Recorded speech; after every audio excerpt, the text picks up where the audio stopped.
Se você é fã dos unicórnios em My Little Pony, vai gostar de saber que o vídeo de hoje vai ser totalmente focado neles, só que de um jeito diferente. Eu vou listar essas criaturas começando pelas mais fracas até as mais poderosas. Então já prepara um lanche e bora pro vídeo. Fala, gente bonita, eu sou a Mia. E em último lugar temos a Trixie, a princesa da humildade. Mas calma que ela não é do universo da G4 que conhecemos. Na verdade, é de uma outra dimensão que apareceu em uma das HQs de My Little Pony. Ela está em último lugar porque não sabemos nada sobre ela e nem dos poderes dela. Tipo, por ser uma princesa, ela é tão forte quanto a Twilight, ou está no nível mais baixo como a Candace. Pois é, acho que nunca vamos saber.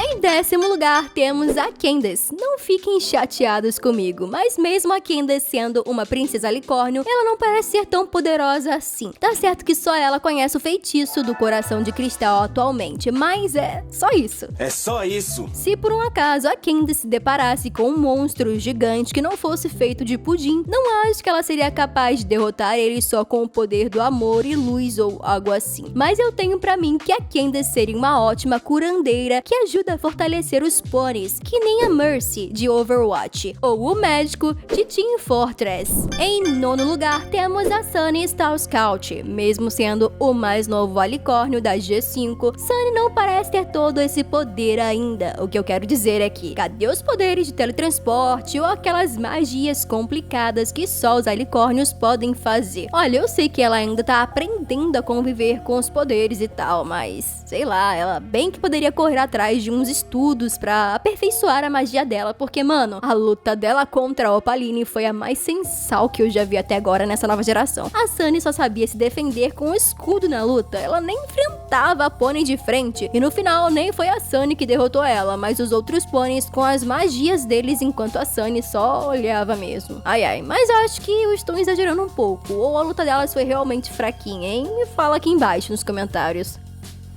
Em 8º lugar, o Pônei das Sombras. Antes de tudo, eu não sei se considero o Pônei das Sombras como um unicórnio de verdade, já que ele é um Umbros, uma criatura que é feita de sombras e fumaça, que nem o Rei Sombra. Mas se formos considerar ele um unicórnio mesmo, ele é bem fraco comparado aos próximos que vamos ver daqui a pouco. Porque, tipo, o bichão só tinha tamanho mesmo, mas na hora de usar os poderes era só um raio de luz forte. Tipo, que? Eu tava imaginando algo mais sombrio, como invocação de espíritos malignos e sombrios, ou até mesmo algum feitiço que obrigasse as pôneis a lutar com toda a forma, e não um raio laser pra tirar o Stygian de dentro da criatura maligna. Poderia ter sido um ótimo oponente pra Twilight e os pilares, mas não. Preferiram desperdiçar todo o potencial do monstro e mandar ele pro ralo num piscar de olhos. Em 7º lugar, a Opaline. Ai, como se a G5 já não fosse decepcionante o suficiente pra mim, teve esse final tosco da Opaline. Cara, qual é? A G5 ficava criando expectativas demais pra essa unicórnio, fazendo a Twilight aparecer por alguns segundos, dizendo que a Opaline era um pônei muito perigoso e ambiciosa, ou com o Spike aparecendo novamente nessa nova temporada pra falar o quão poderosa e perigosa a Opaline poderia ser por ser uma unicórnio de fogo. Aí a gente fica tipo, vixe, essa vai dar trabalho, porque até a Twilight temia ela, hein? Aí no final a pônei nem magia soltava direito. Era uma cópia esfarrapada da Starlight, com aquela coisa de ficar roubando Cutie Marks. E mano, que luta mais tosca. Eu realmente achei que a luta final da Opaline com os novos Main Six ia ser no nível da Twilight com o T-Rex, com várias explosões, destruições pra todo lado e muita magia poderosa. Espero que os próximos vilões dessa nova geração sejam melhores e mais intimidadores do que a Opaline.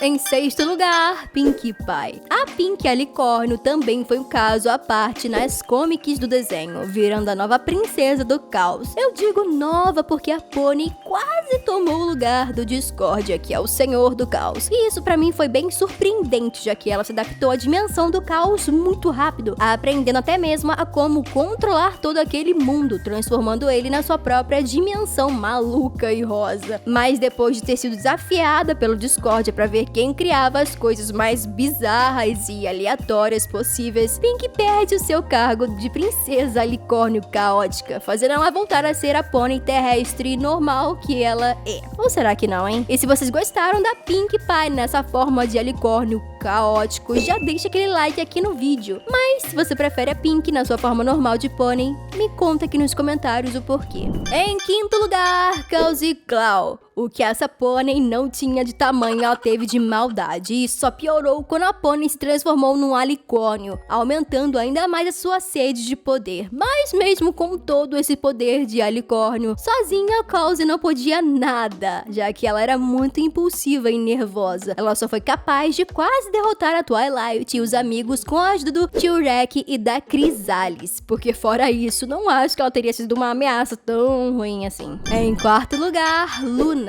E é agora que essa lista vai ficar realmente interessante, pois em quarto lugar temos a princesa Luna, irmã mais nova da Celestia e a responsável por erguer a lua e por monitorar os sonhos de todos os pôneis. Luna é tão poderosa quanto a Celestia, principalmente quando transformada na Nightmare Moon. E se não fosse pelos elementos da harmonia, a Nightmare Moon teria trazido a noite eterna para toda Equestria. Ela só não está à frente da Celestia, já que ela foi derrotada pela Celestia na primeira vez e depois pelas Many Six, mas é inegável que ela tem um poder bem absurdo, que é o de poder entrar nos sonhos dos pôneis, podendo transformar os sonhos deles em pesadelos, fazendo eles sofrerem dentro de suas próprias mentes. Em terceiro lugar, Celestia. Por ser a irmã mais velha, naturalmente ela é mais poderosa que a sua irmã caçula, sem contar que grande parte das tarefas reais fica por conta dela. Queira a Celestia ou não, a princesa é responsável por erguer o sol por toda a Equestria. Mas depois do banimento de 1000 anos da Luna, a governanta passou a controlar o sol e a lua ao mesmo tempo, além também de controlar as estrelas e talvez até os planetas. Celeste também pode transformar qualquer pônei de qualquer espécie num alicórnio mágico, mas quando se trata de uma luta de frente, tanto ela quanto a sua irmã não parecem ser muito boas nisso, já que a responsabilidade sempre caía para as Many Six. Em segundo lugar, Flowey Hort. Ela só está nessa posição por ter nascido um alicórnio de maneira natural, ou seja, sem o uso de magia, e a gente viu o quão poderosa ela era mesmo sendo só um bebezinho, sem contar que, segundo aquele vitral dela lá no novo castelo da Twilight, Flowey Hort parece ter tido um grande triunfo lá no Reino de Cristal. E mano, se ela já tinha todo esse poder absurdo mesmo sendo muito novinha, fico pensando se ela será tão forte quanto a sua tia, a Twilight. Cara, quem dera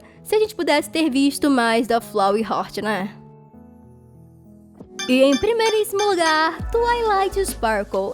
Acho que todo mundo já tava esperando a Twilight na primeira posição, né? Mas fazer o quê? A pônei sempre se mostrou com um grande talento pra magia, além de ser muito estudiosa. A garota sabia de quase todo tipo de magia que você possa imaginar, e ela foi a única a finalizar um antigo feitiço do Starswill. Tem pônei mais poderosos que essa? Imagino que, depois dela ter virado a governanta de Equestria, ela deve ter ficado com o dobro de poder que ela já tinha. Se pá, até mais que a Celestia e a Luna juntas. Mas e aí, o que achou desse meu ranking envolvendo os alicórnios da série? Se você tem uma opinião diferente da minha, fique à vontade para fazer a sua própria lista dessas criaturas, beleza? Muito obrigada por assistirem até aqui e hasta la vista!